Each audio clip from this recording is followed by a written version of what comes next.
Hello and welcome back to the Wii U 5. Did you know Paper Mario was originally going to be called Super Mario RPG 2? Funny thing, I played the original Super Mario RPG and I liked it. What's also funny is I've never used strategy guides in my life. But I have this. I was so young, I don't really remember how I got this. You can't see it from there, but the seam is perfect and uncreased because I never used it. Who wants to buy it? Why am I reviewing Paper Mario? Quite simple really, I never played it. I was too busy playing Goldeneye and Perfect Dark. So, Paper Mario is the drastically and differently styled spiritual sequel to Super Mario RPG. But does it hold a candle to its predecessor? While Paper Mario may not have the RPG acronym in its title, it's an RPG for those that didn't already know. And the first thing I noticed as a person fairly experienced with RPGs is that this game is incredibly accessible. So accessible, in fact, that I can say that this is the perfect introductory course for young kids to the RPG genre. A more standard RPG may be too complex for a child, but Paper Mario isn't. The simplicity is executed with such easily understood mechanics, and yet, like its predecessor, dynamic battle action is still there for more resolute players.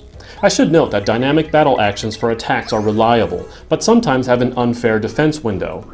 I will further note that this accessible combat also poses almost no challenge to a person accustomed to playing more complex and deeper RPGs. For reference, I never died once, ever. Outside of the surprisingly accessible combat is the world itself in which platforming elements do take place.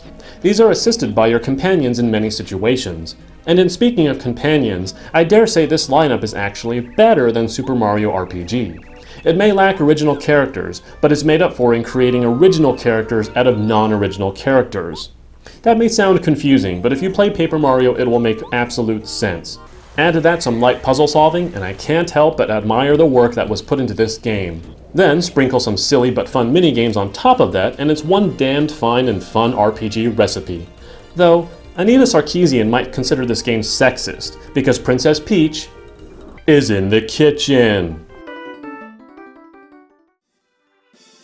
As an RPG, you might be expecting a massive adventure. Here's the best way I can put it. It's longer than Super Mario RPG, but still not the length of an epic adventure RPG.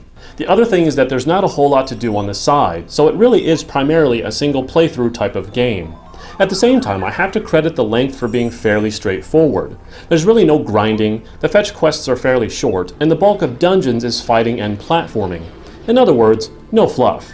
Since enemies appear in real time, you can simply spin dash right past them as you return through an area to save time from combating weaklings.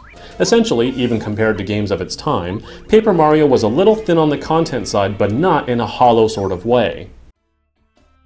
Let's face one thing first. In its time, everyone was embracing with open arms the strong advent of 3D gaming. As I said earlier, I was busy playing Goldeneye and Perfect Dark. It wasn't necessarily because they were shooters, but because they were in true polygonal 3D. Add to that Super Mario 64 and Ocarina of Time also being in 3D, and Paper Mario wasn't exactly hip. And yet, playing it now, it was an example of some very fine art style. It didn't push the hardware, it didn't have that 3D graphics tech, but it made up for it with great looking pixel art. While I can't say the game is overall good looking, I can say it's easy on the eyes, and the pixel art, thanks to the somewhat niche popular return of 8-bit indie games, has aged very well. Additionally, the environmental variety keeps the color palette changing from this, to this, to this. And it's definitely not as ugly as it may initially appear. This game also shows you what Metroids would look like in the Mushroom Kingdom. Whoops, I missed out on this gem in the N64 era. Sadly, I shouldn't have, because this turned out to be a fine spiritual sequel to Super Mario RPG, even if it looks dramatically different and only borrows a handful of mechanics from its predecessor.